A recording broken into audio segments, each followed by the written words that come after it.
누가복음 19장 11절부터 27절 말씀 같이 합니다. 저희가 이 말씀을 듣고 있을 때에 비유를 더하여 말씀하시니 이는 자기가 예루살렘을 가까이 오셨고 저희는 하나님 나라가 당장에 나타날 줄로 생각함이러라. 가라사대 어떤 귀인이 왕위를 받아 가지고 오려고 먼 나라로 갈 때에 그 중 열을 불러 열문화를 주며 이르되 내가 돌아오기까지 장사하라 하니라. 그런데 그 백성이 저를 미워하여 사자를 뒤로 보내어 가로되 우리는 이 사람이 우리의 왕됨을 원치 아니하노이다 하였더라. 귀인이 왕위를 받아 가지고 돌아와서 은 준 종들의 각각 어떻게 장사한 것을 알고자 하여 저희를 부르니 그 첫째가 나와 가로되 주여 주의 한 문화를 열 문화를 남겼나이다.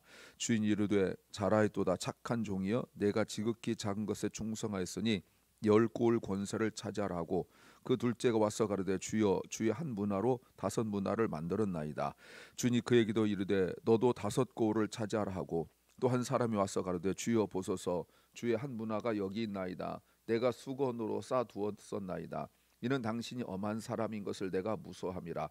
당신은 두지 않은 것을 취하고 심지 않은 것을 거두나이다. 주인이 이르되 악한 종아 내가 내 말로 너를 판단하노니 너는 내가 두지 않은 것을 취하고 심지 않은 것을 거두는 엄한 사람인 줄 알았느냐? 그러면 어찌하여 내 은을 은행에 두지 아니하였느냐? 그리하였으면 내가 와서 그 별리까지 찾았으려 하고 곁에 섰는 자들이 이르되 그 한 문화를 빼앗아 10문화 있는 자에게 주라 하니 저희가 가로되 주여 저에게 이미 10문화가 있나이다. 주인이 가로되 내가 너희에게 말하노니 무릇 있는 자는 받겠고 없는 자는 그 있는 것도 빼앗기리라.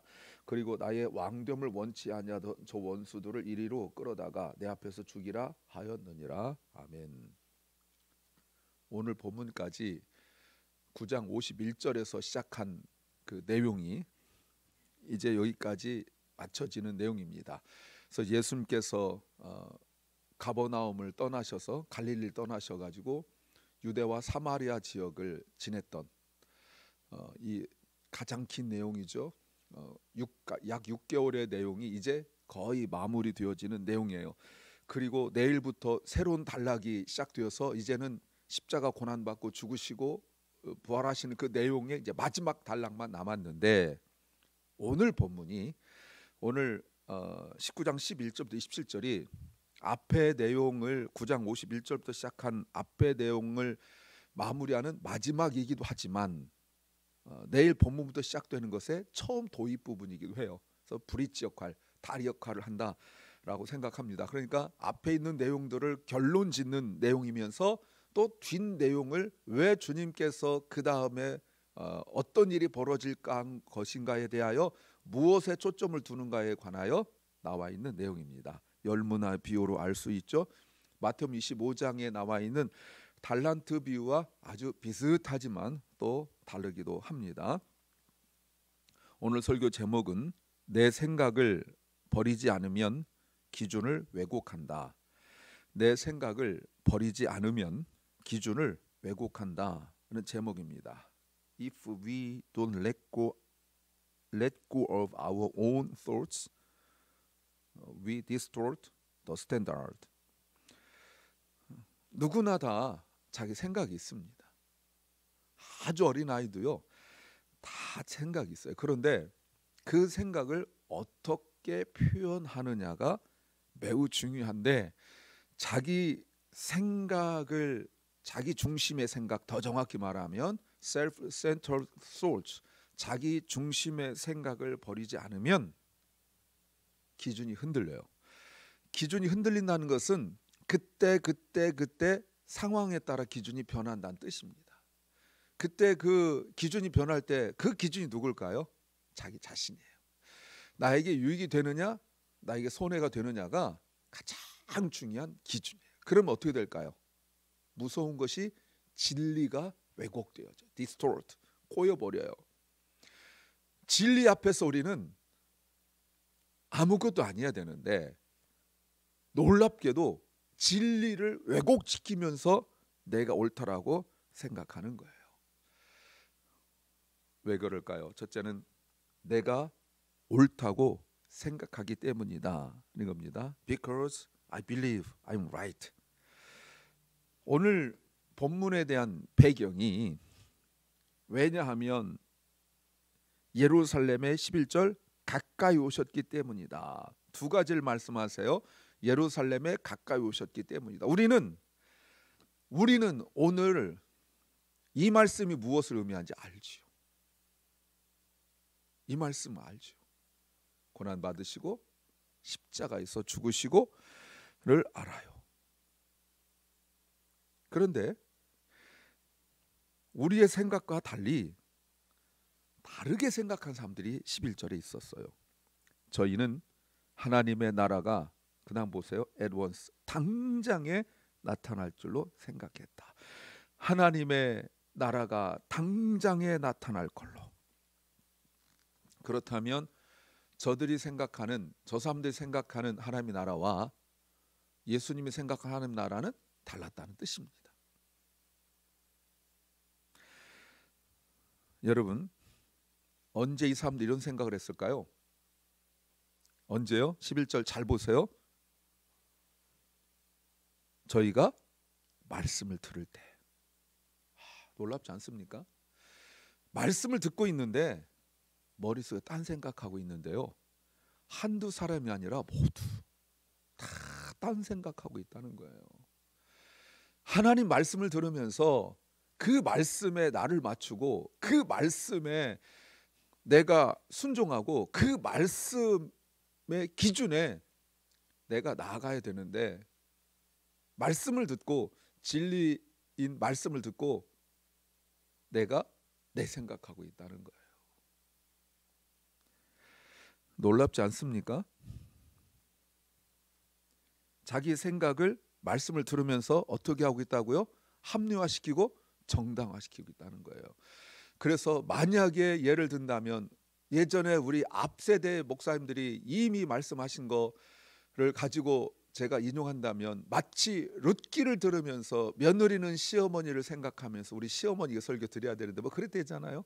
시어머니는 며느리 생각하면서 내 며느리가 이 설교를 드려야 되는데 뭐 이렇게 했대잖아요.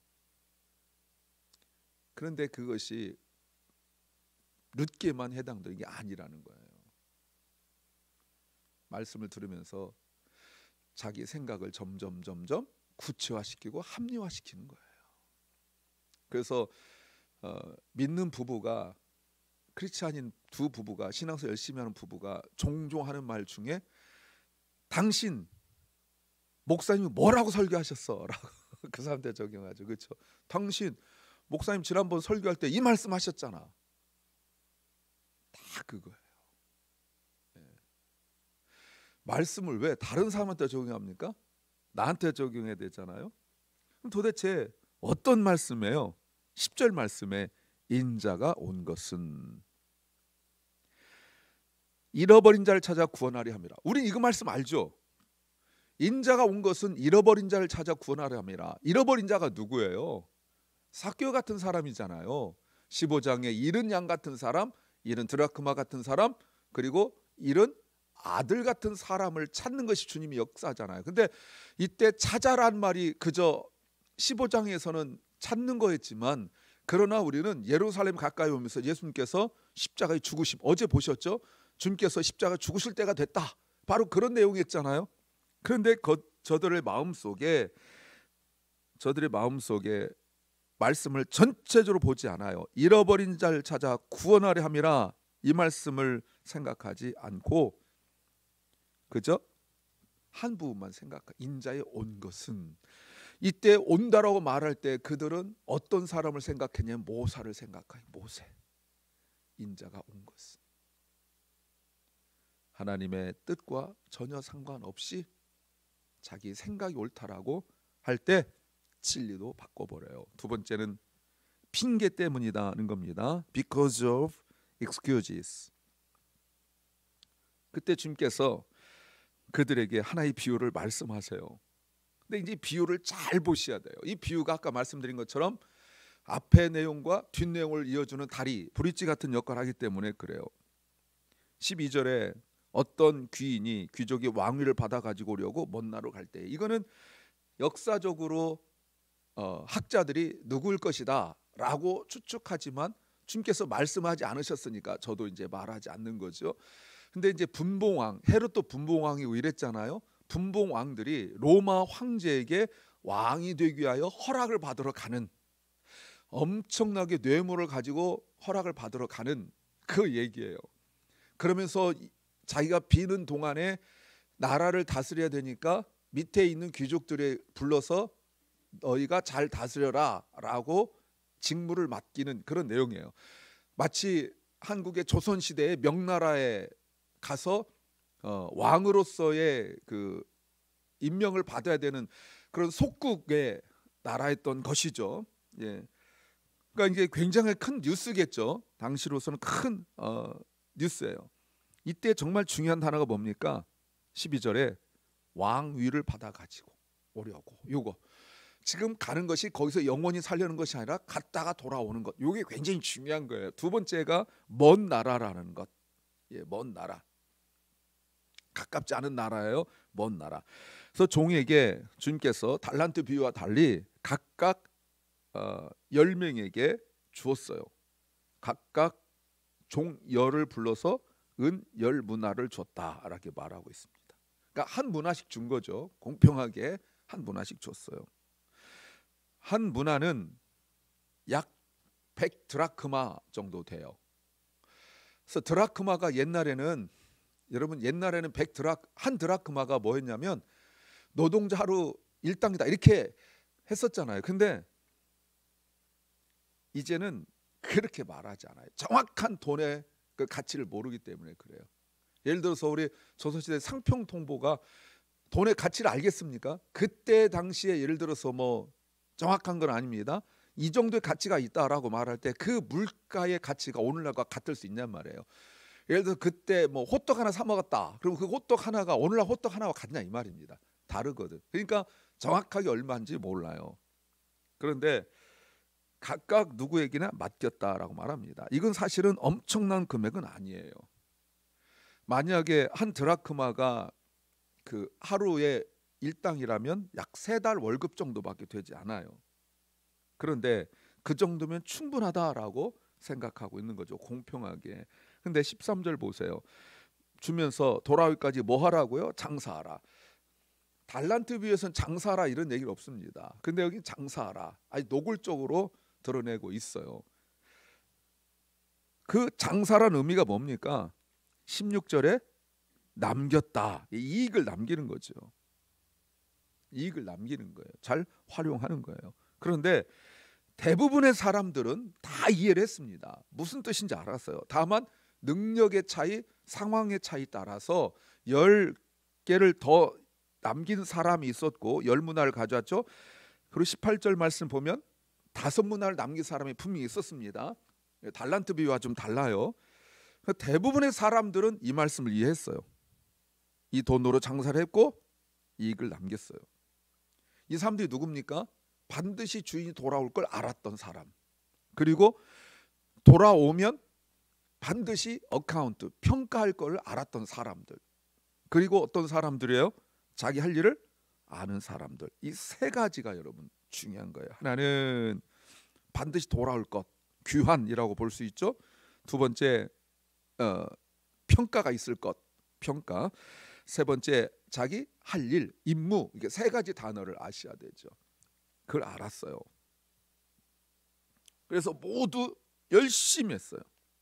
그랬더니 뭐가 있습니까? 보상이 있었다는 겁니다. 여러분 이게 굉장히 중요하죠. 근데 여러분 이게 핑계할 수 없다는 거예요. 왜? 결과가 나오니까. 결과는 어떻게 살았는가가 드러나는 거죠. 근데 이 평가도 뒤에 한 문화 그대로 가진 사람 말에 보면 어마어마한 거를 남길 걸 요구한 건 아니에요. 은행에 넣어뒀으면 이자라도 나왔을 거 아니냐. 장사라고 말했지만 무엇에 대한 평가인지 우리가 아는. 근데 우리는 계속 핑계한다는 거예요. 나는 상황이 안 돼, 능력이 안 돼라고 핑계할 수 없는 거예요. 만약에 핑계하기 시작하면 우리는 내가 기준이 돼버리고 마는 것 때문에 그래요. 자신의 상황을 핑계할 수 없어요. 세 번째는 자기 마음대로 살기 때문이다 하는 겁니다. Because I wanna live as I please. 대부분의 사람들은 잘 살았어요. 그런데 마지막 사람, 또 한 사람 20절에 보니까 이게 오늘 초점이에요. 그러니까 요거를 알아야 이제 앞의 내용과 뒤 내용을 다 이제 안다 이 말입니다. 결국 이 내용이거든요. 한 사람이 와가지고 주인이 나에게 준 주님의 한 문화, 분명히 말하고 있습니다. 주인의 한 문화가 여기 있습니다. 예, 여기 있습니다. 내가 수건으로 싸두었습니다 라고 말해요.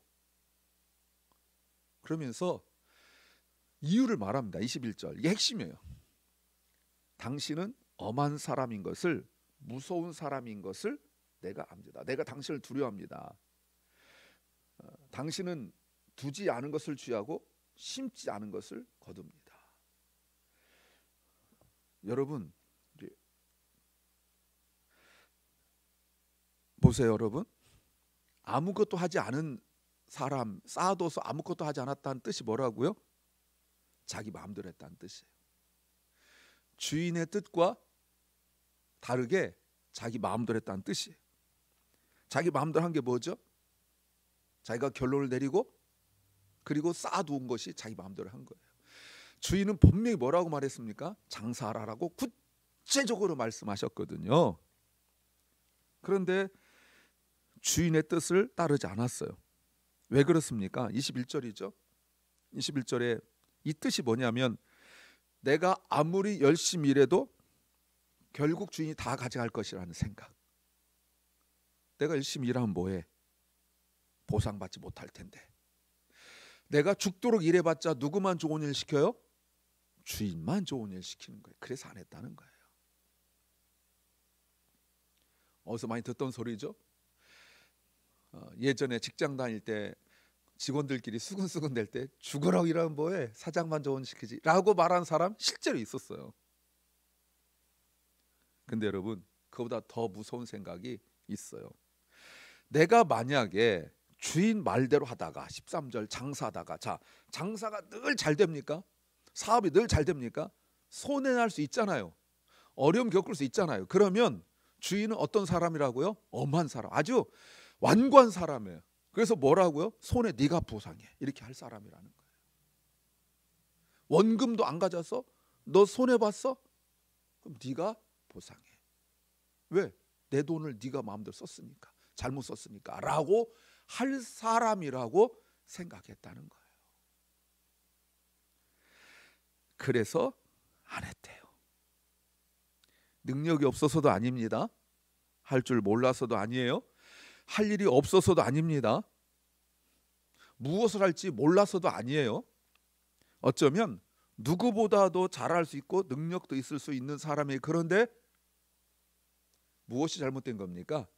주인이 누군지 잘 몰랐어요. 주인에 대하여 잘못 생각했어요.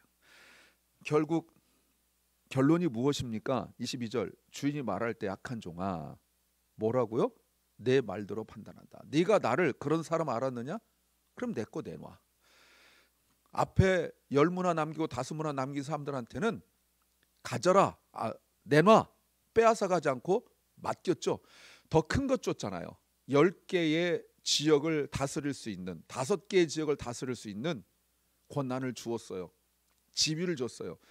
그런데 한 문화 그대로 가진 사람은 당신 건데 라고 말할 때, 그러면 네가 말한 대로 내 거야, 내놔 하고 가진 자에게 더 주었어요. 사람들이 아니 이 사람 많이 있는데요? 그랬더니 주인이 뭐라고 말하냐면 더 가진 자에게 더 줄 거다 라고 말을 했다는 것입니다. 그리고 말하기를 27절, 나의 왕됨을 원치 아니하는 저 원수들 이를 끌어다가 내 앞에서 죽이라. 자, 이제 나왔어요.